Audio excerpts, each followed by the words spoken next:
On PM Express tonight, attacks on the media. What has partisan politics got to do with it? It's a very important question because it really boils down to the democracy that we currently celebrate. Because in the last few days, we've seen these attacks, and it appears that there is a political connotation to it. It has been inspired by political activity and people having conversations that one political party believes is injurious to its cause, or you're covering a political event. And if you look at the story over the year, 5 reported cases since the beginning of the year alone. Journalism isn't a crime. And no wonder, as we've been seeing, we're experiencing a drop in our press freedom ranking over the years. It's not a good story for this country, a country that used to be celebrated as one of the beacons, a shining example of how press freedom is entrenched in our democratic practice and dispensation. 3 cases in a week alone. In the last 1 week, 3 cases. October 7, we saw the UTV studio invasion by 16 MPP thugs. That's who they are. They are thugs. They've been prosecuted. There's a whole conversation around that tonight. And we'll hear from the representatives of the Broadcasting Association. We'll hear from the GJA themselves, Primpack. They are not happy with the outcome of that particular trial, but that's indeed what happened. The Attorney General had looked into the matter. Prosecutions have happened. The judiciary had been very swift in handing down the sentences. But the GJA, Primpack, and Giba believe, listen, the sentences that have been handed down were simply not enough. And then you go to October 13, Akosia Otri was also attacked, this time at an NDC vetting of his aspirant for the Dodo in Southla, right? So you have a case of the 2 main political parties just days apart, where we have 16 MPP thugs invading a studio, where there was a live show happening to harass people who were simply doing their jobs, exercising your right to free speech, which is guaranteed under the Constitution. And then, a few days later, the NDC decide also do what they can to get into the headlines for all the wrong reasons, because they also then assaulted the City FM, City TV journalists in Southla, and the lady had gone there to cover. And then, even when we are about to enjoy the football that we love, as you see here, a Ghanaian sports journalist was also then assaulted by a security detail of the Black Stars in the US. Well, we're tracking that. We had to bring it in because maybe it has to do with people who simply do not appreciate the value of press freedom and the value that the work that we do here, bringing information. Just imagine for a day that we switch off the television, no radio, no newspapers. We just turn off our portals also online and social media, and guess how you will live. And whether you can go about your work without the information you require to make the decisions that you have to make in the day. And no wonder, if you look at the overall outlook in terms of the way we are performing on the ranking, the Press Freedom Index, it hasn't been a great story, because the 66 that we've placed out of 180 countries is the lowest since we placed 66 in 2005. So the story isn't good. And the last 1 week is simply going to make this worse, because the Reporters Without Borders, they will factor this into their report for next year. That's what will happen. This will be factored into the report next year. And then we're going to be seeing a conversation around why press freedom. With no fees or minimums and no overdraft fees, banking with Capital One is the easiest decision in the history of decisions. Kind of like choosing Derek Jeter as the pinch hitter for your baseball team. Jeter, you're in. We need a home run. I'll give it a try. I've swung a bat once or twice. That's out of here. Yep, even easier than that. With no fees or minimums and no overdraft fees, is it even a decision? That's banking reimagined. What's in your wallet? Terms apply. See CapitalOne.com/bank for details. Capital One N.A. member FDIC. What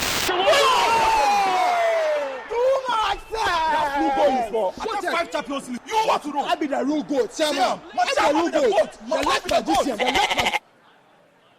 Who is the goat? Ghana Jollof or Nigerian Jollof? Ghana Jollof has no co-equal. The smell alone.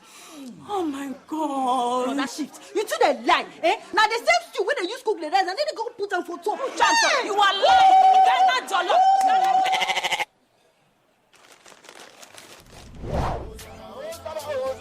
And you be here, forget everybody. Yeah, my guy. Put some respect on the goat. On the goat? The only goat I know lives in Tama. Every year, we dey give to you back. We are talking about BET. I want to hear the face. Except be the goat, huh? My guy, him be the goat. Though our choice of goats may differ in football, music, and jollof, Alomo Bitters always brings us together. Alomo, experience greatness in every moment. Drink responsibly. Not for sale to persons under 18 and recommended to pregnant women. This advert is FDA approved. Every moment. Drink responsibly. Not for sale to persons under 18 and recommended to pregnant women. This advert is FDA approved.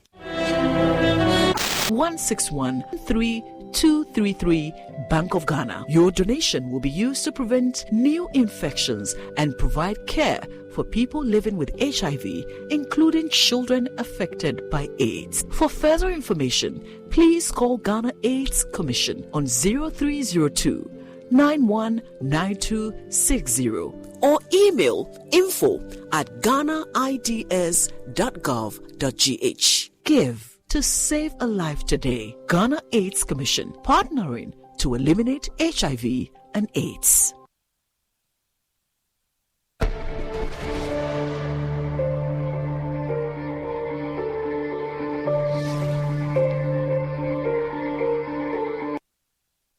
And thanks for staying with us. And PM Express is always brought to you by Syntex Tanks. It is strong, it is tough. Alomo Bitters experience greatness in every moment in the Ghana AIDS Commission. And as you know, a Syntex Tank is one of a kind, and I recommend that to you strongly. It is the first to introduce this double-layer tank, and now you can have as many layers as you want. Syntex Tank is first to introduce the white inner layer tanks in Ghana. We now introduce to you the customer specs order. We let you order any color and size of preference. Syntex Tank gives you the longest warranty of service, which no other tank gives you in Ghana. So whatever your water consumption, size of project or demand, choose Syntex Tanks. We have it or shop online at syntexgh.com. Mills, he's president of the Ghana Independent Broadcasters Association. Also joining me is the Kofi Yeboah. He's a general secretary. Is the NDC president of the Ghana Independent Broadcasters Association. Also joining me is the Kofi Yeboah. He's a general secretary. Is the NDC. On matter of UTV, if you follow the event, at that midnight hour, I was there immediately upon hearing. We didn't place a call. We went there in person. We spoke off camera with the host and the guest. I had a meeting with them, and then had the opportunity to apologize live on TV to ascertain for Ghanaians that really, truly, this is not something we're proud of. And so the approach that we took is reflective of who we are and what we believe about the media. So certainly I would take the approach not to look back, but to look forward in seeing how we can deal with the issue. There are challenges on both sides. The media has a responsibility, the political parties, and we, the stakeholders, in partnership with the media, we all have a responsibility. Everybody must hold their end of the line to the extent that we try to give our democracy a chance to, prosper in the middle land. The issue, as far as I am concerned, is a product of people acting on their emotions, very high passion on both sides, but particularly when our young men went there. We actually had a meeting with them yesterday looking at what really motivated them to ascertain for ourselves how can we address this issue going forward. It was an issue that arose out of their exuberance and hurt that somehow a conversation is going on that is inimical to their party interest. And so they acted on instinct, they acted on emotion, and did not think about it. Yeah. So obviously you've already established that these are card-bearing members of your party. You've established that. Oh, yes, of course. I mean, from day one, we've been very clear about their membership of the party. So there isn't any challenge on that front. The other issues that we've been careful to distill is the idea that it was orchestrated and sanctioned That is not the case. I think we made that clear in our statement. They did that this spontaneously on their own accord, and they have been reprimanded. And we as a party, and if you check all the court proceedings, I have not once been to the court or visit the police station, because we left the process to the law enforcement to deal with them according to law. Now, Evans, on the specific question of whether the judgment or the sanctions. Before we even get there, now that you've established that they are card-bearing members, so the legal process is done, convicted, and sanctioned, fines imposed. Internally, what is the MPP going to do to them? Evans, I can only tell you about what is done. Until that is done, I can't tell you any more information. But what I can tell you with conversation leading in the party, and I told you just yesterday, the national chairman met them and interrogated them. And I can tell you, consistent with my job, is to report what has happened. The chairman was visibly angry with them. Yeah, but that's not enough. Meeting lasted your constitution. No, I'm coming. Just a second. Your constitution is very clear that if you bring the party's name into disrepute, there's enough basis to be disciplined by the party. Sometimes even as far as being suspended. What's the party going to do to enforce that clause in your constitution? Evans, I don't contend the position of the Constitution. I was only letting you know what has happened already, which is the chairman's complete disapproval of what has happened. Now, the Constitution is also clear. Whose mandate is it to apply that discipline? It is in the domain of the disciplinary committee. I'm pretty sure the matter will be referred to them. I don't have indication of that just yet. That's why I told you that when it happens, I'll report. But as we sit now, what I have seen in terms of direct rebuke and disapproval is the chairman. Earlier before that, before even the sentence, the court processes and all of that, the general secretary and myself met with them, and the same reproach was exercised. So the process is evolving. Except that, Richard, it's been more than a week since this happened. Why haven't you done this already? Triggered internal processes to sanction these individuals.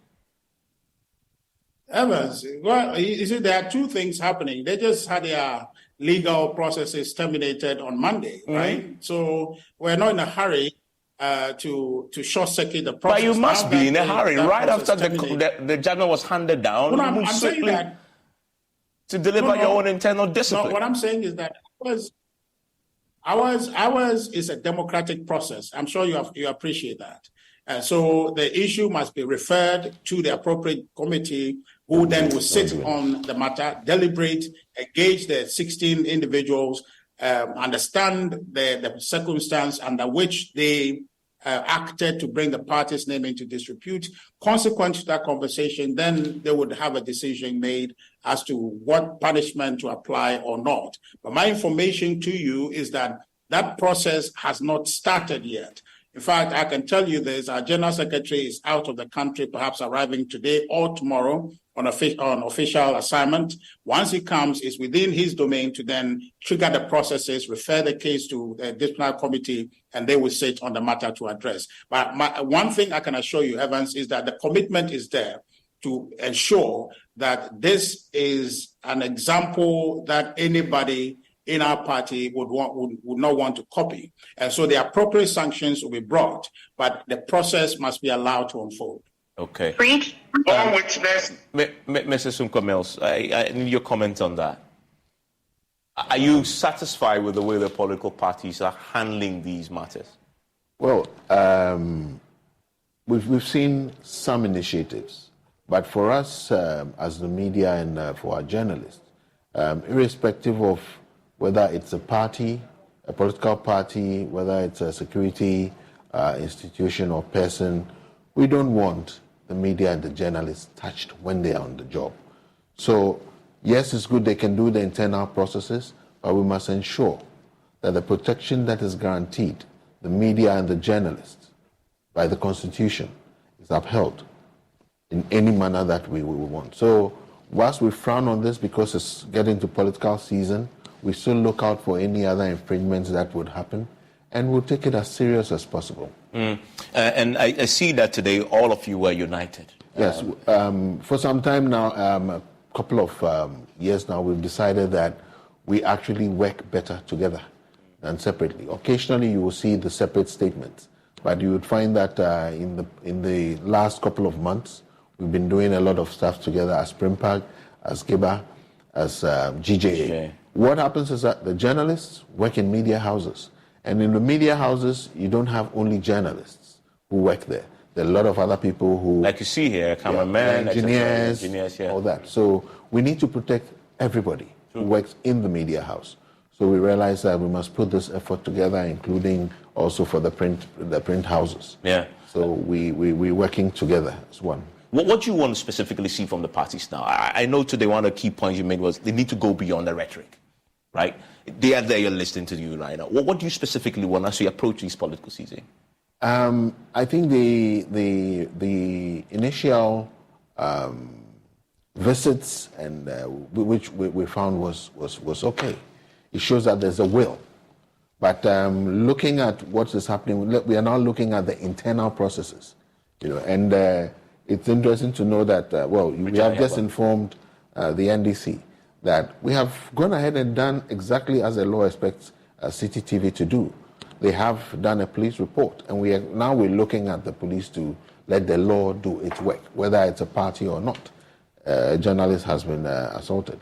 But we also would want with the internal processes. I think a lot of it is, this may act as a form of education, but it should be structured and should be part of what they send through all the constituencies, etc.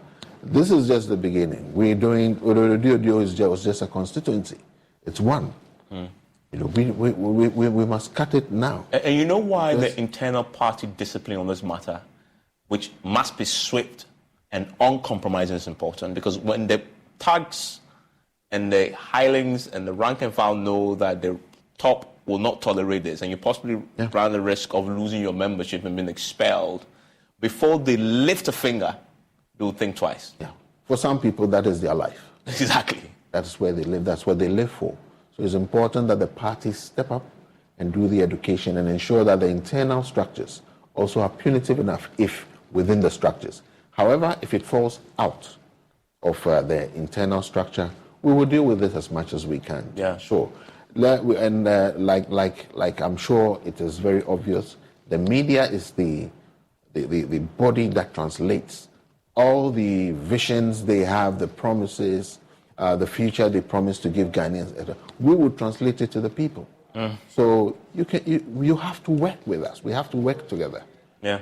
Without us, they are nothing, actually, because their campaigns will not go anywhere. I mean, they need us like they need oxygen. And to that question, I just have a couple of minutes to wrap up. So, Mustafa, I want a commitment. What is your party committing to do to ensure that if you identify yourself as NDC, regardless of where you are, you dare not lift a finger at a journalist? Before I go there, let me state that and I have a minute for you, and I have a minute for Richard. So please, the UTV hoodlums are beneficiaries of a weaponized state institution, right from the police to the judiciary. Clearly, the way and manner the matter has been handled is not satisfactory, both from the side of the media and all of us. Now, our commitment as a party is that it doesn't matter what form or shape it takes.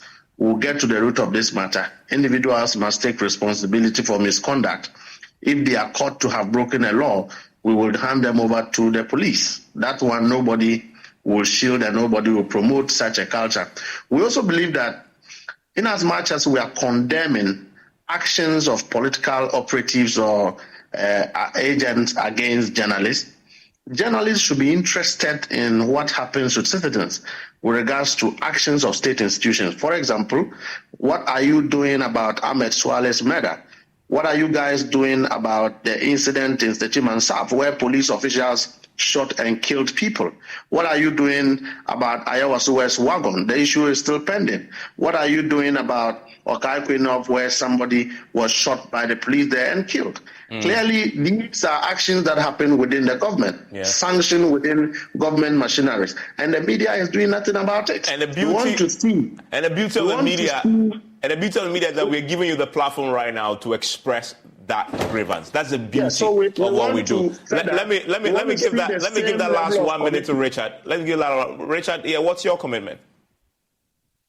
Well, Evans, Mustafa must learn to walk before he runs. He's just here telling us they don't even know who the people are that assaulted Akosia Ochre. Akosia Ochre is a real human being who has been assaulted and was assaulted at their event. How is he telling us he doesn't know that the individuals are NDC or not? But then sitting here trying to say that UTV's punishment is not satisfactory. They have been submitted to the law. The law has dealt with them. Whether you agree with the sanction or not, they have been dealt with. And I think that, was it Mills, one of your colleagues, yes, who says that they are now convicts. That process have been exacted. It's part of our laws. They've been punished. Yours, you can't even identify them. You are trying to equivocate about whether they are NDC or they are not NDC. That, for me, you need to address that. You see, Evans, my commitment, and I wish that we had enough time today to look at the express provisions of Article 162 and the constraint that the Constitution put on the same provision at Article 164, so that we can have a thorough conversation about, yes, there must be absolutely no room for any media oppression, but then there must also be space for us to have constructive conversation about how is it that the media play within the bounds and the limits that is placed on it by the same Constitution. That is how we can have a conversation, because really, Evans, you see a media with a tendency to oscillate, between the bounds of information and persuasion. And I increasingly am seeing a media that is becoming more persuasive as opposed to be informational. That is something you have to look at. And when you have that situation, you're looking at a media agenda dominating the public agenda. That is a difficult situation, and we have to look at it carefully. But that is not a prescription to say that the media be handled in a rough manner. It's one that we have to have a constructive conversation to determine to what extent can we coexist and make sure our democracy survives and deepens. Thank you very much. And Mr. Yeboah, who's the Deputy General Secretary of the GJ, apologies. This is run out of time on this. My producers are screaming in my ear that I have to go. But I'm grateful, gentlemen, for joining me. But there's really nothing wrong for the media to set the agenda. That's what we do. It's as simple as that. We set the agenda. Enjoy the rest of your evening.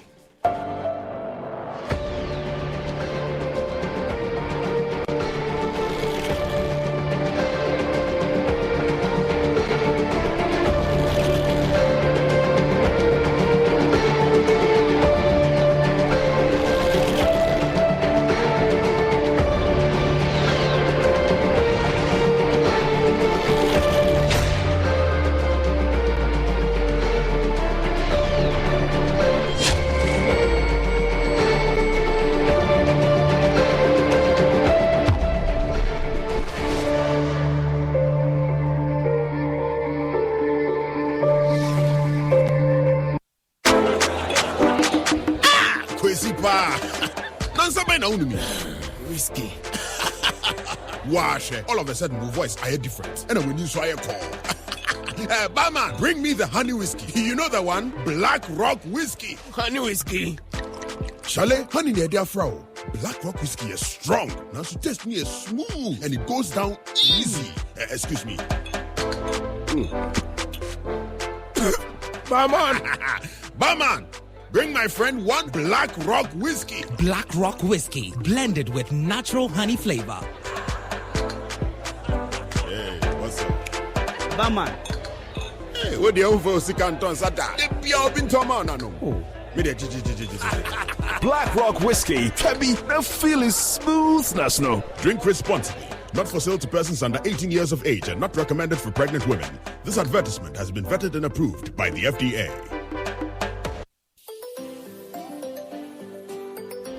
Daddy. This tank is big. Yes, that's true. It can store a lot of water. That's so true. Wow. It has a working tortoise on it. That's so true. I can see SINTEX. Syntax. That is so true, my daughter. When it falls down, it will spoil. That's not true. But why? Hey!